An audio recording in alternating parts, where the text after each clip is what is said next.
dans l'ombre de la vallée de la mort, je ne crains aucun mal, car tu es avec moi. Ta houlette et ton bâton me rassurent. Et le dernier, il est dans Matthieu 6, verset 33.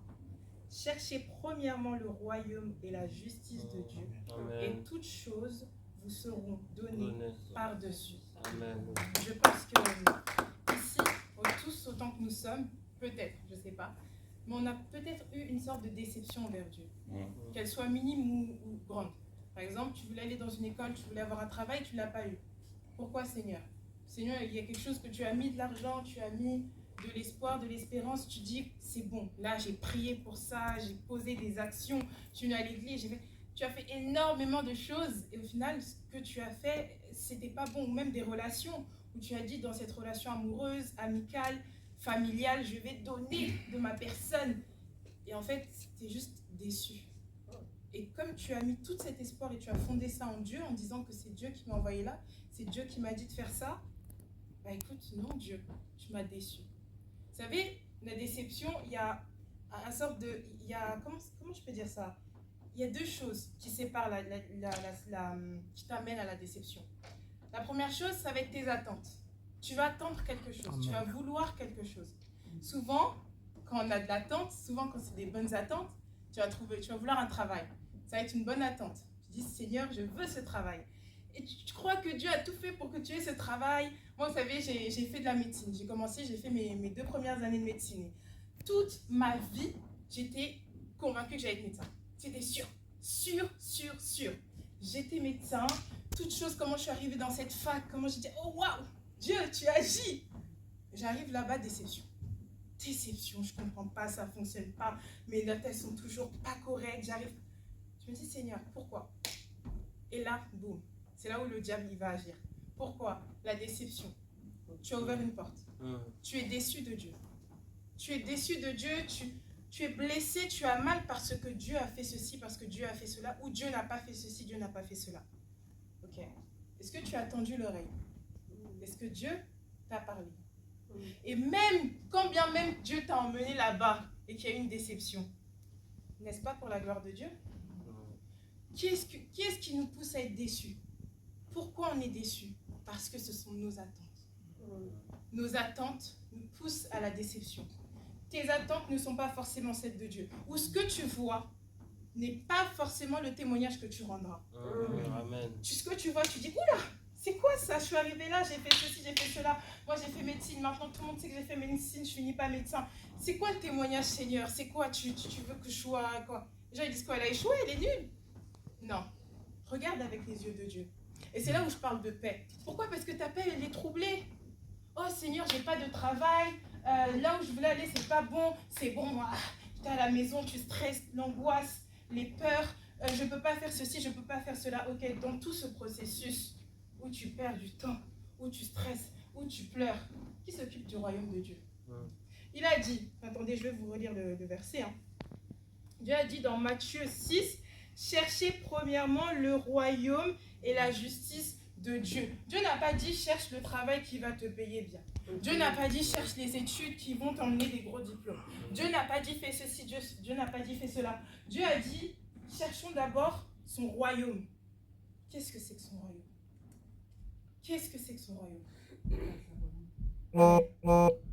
Qu'est-ce que c'est que faire la volonté de Dieu? Est-ce que ce sont nos attentes? Comme on a cette déception? Tu as la déception, d'accord, ça fait mal, je sais, on a tous pleuré, et maintenant on veut rester à terre. Qui va sauver ces âmes? Vous savez, c'est quoi l'enfer? Vous savez, c'est quoi l'enfer?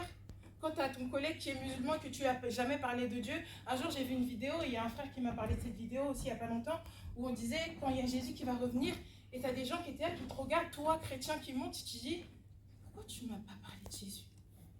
Oui, ils savent que tu es chrétien, ils savent que tu vas tous les dimanches à l'église, mais ils savent qui est Jésus? Non. Cherche premièrement le royaume de Dieu. Cherche premièrement le royaume de Dieu. Quand le pasteur il parlait de la dîme, quand il parlait de donner son offrande, quand il parlait de toutes ces choses-là, c'est aussi une manière de servir Dieu. Amen. Cet argent-là, elle va dans les poches du pasteur? Non. Elle va dans les poches de ses enfants? Non. Ça sert à quoi? Au royaume de Dieu. Au royaume de Dieu. Ton frère, il est là, il habite à tel endroit. Toi aussi, viens, je t'accompagne, on va faire le chemin ensemble. Tu viens à l'église, je veux te voir à l'église. Moi, je suis jamais en boîte de nuit. C'est pas mes trucs. Mais je vois des gens qui vont en boîte de nuit en soirée. Oh, t'es là, ok, je viens te chercher. Ouais, viens, on fait ça, on fait des grands programmes, même des anniversaires, des fêtes. On fait des trucs. Mais pour les dimanches à l'église, ah, moi, j'ai pas assez d'essence. Yes. J'ai pas assez d'essence. La tantine, la tantine aussi. Je suis désolée, hein. Donne pour l'église, pas pour Dieu. Pour ces personnes-là qui vont être sauvées. Et c'est là où tu vois que tu sers aussi. La paix. C'est dans la paix et dans le travail que Dieu va te donner ta bénédiction. C'est quand tu vas dire, d'accord, j'ai mal, mais je reste en paix. Même quand je marche dans l'ombre de la vallée de la mort, je ne crains aucun mal, je ne crains rien. C'est là où tu vas avoir ta bénédiction, c'est dans le travail et dans l'acharnement. C'est, Seigneur, je ne vois pas. La promesse tarde. C'est flou, mais j'ai confiance. Amen. Mais j'ai confiance. Amen. Et je t'aime. Amen. Et c'est ça, je parlais la semaine dernière, le mardi, c'était être des fous et des folles de Jésus. C'est trop bien. C'est trop bien. Vous savez, même si ta vie, elle n'est pas en ordre, même si tu te dis ce que je fais, c'est pas bon, ce que je fais, c'est... Tu te dis, viens. Moi, je t'aime. Moi, je t'aime. Vous savez, il y a plein de personnes, même moi, je disais, mais Seigneur, je ne mérite pas. Je ne mérite pas, en fait. Est-ce que vous vous dites ça? Parfois, genre, je ne mérite pas ton amour. Je ne mérite pas ta grâce. Mais vous ne pensez pas qu'il le sait? Il y a quelques jours, on a fêté quoi? Pâques. Et c'est quoi la Pâque? C'est la résurrection du Christ. Et pourquoi il est ressuscité? Il est mort. Pourquoi il est mort d'abord? Il est mort pour tes péchés à toi et moi. Donc à partir de ce moment-là, non, tu ne mérites pas. Tu ne mérites pas. Parce qu'un innocent s'est sacrifié pour toi et moi. Donc non, on ne mérite pas, il le sait. Mais il te dit, viens, vous tous qui êtes fatigués, chargés, venez. Il te dit, viens, il ne te dit pas, bon, écoute, tu dois arrêter tel péché, tu dois arrêter ça, après tu viens. Non, il t'a fait aucune liste, il t'a juste dit, viens. Amen. Donc vas-y, va chercher ta paix. Je pense que ce message, c'était pour quelqu'un aujourd'hui, parce que vraiment, j'avais ça à cœur. Et depuis tout à l'heure, je vois le Saint-Esprit ici, vraiment au milieu de nous, en train de vouloir agir. Que ta paix ne se trouble pas. Que ta paix ne se trouble pas. Ne regarde pas avec les yeux physiques. Amen. Ne regarde pas avec les yeux physiques. Il y a beaucoup de personnes qui regardent avec les yeux physiques. Tu vas te fatiguer, tu vas te lasser. N'écoute pas avec les oreilles physiques. On te dit ceci, on te dit cela. Ok, non, c'est fini, il y a un point. Dieu, il va effacer le point, il va mettre une virgule. Amen. Yes. Amen. Je voulais vraiment vous exhorter, mes frères et sœurs. Vous savez, on perd vraiment du temps. La semaine dernière, l'évangéliste avait prêché sur le temps, j'avais parlé sur le temps, on perd du temps. Et là, on parle du royaume de Dieu, des âmes et la paix. C'est la paix qui va te conduire à ta bénédiction, c'est la paix qui va conduire les âmes à venir dans cette église, dans d'autres églises, je ne sais pas, mais surtout à venir à Christ. C'est dans ta paix, parce que tu vas penser à quoi? À ce que mon Père veut. Qu'est-ce qu'il veut, mon Père? Qu'est-ce qu'il veut que je fasse? Il veut que je fasse ça, d'accord. Mais tout le temps, mettons tout le temps Jésus en premier. Je parle aussi pour moi, mettons Jésus en premier. Amen. Seigneur, je te bénis pour cette parole, parce que je sais que tu as voulu parler à une personne encore en ce lieu, Seigneur.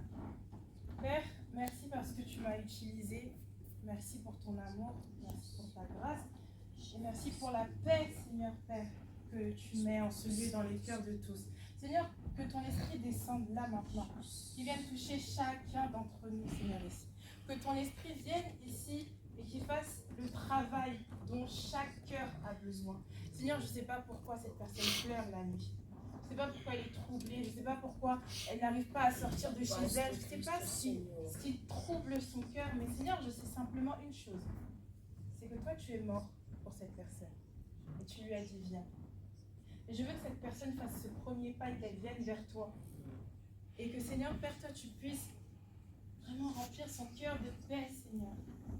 Qu'elle puisse marcher, Seigneur, selon ta gloire, selon, Père, comment toi tu désires, Seigneur. Ouvre-nous les yeux spirituels et ferme-nous les yeux physiques, Seigneur. Que nous puissions voir comme toi, Seigneur. Parler comme toi, marcher comme toi, être assoiffé de toi, Jésus. Merci, Saint-Esprit, pour ta gloire. Merci, je sais que tu es là, je sais que tu agis, je sais que tu touches, je sais que tu transformes. Merci parce que je sais que plusieurs ici vont donner, pas que de l'argent, mais de leur personne pour l'Église. Je sais qu'il y aura des amoureux de Jésus qui vont vraiment donner de leur personne pour l'Église.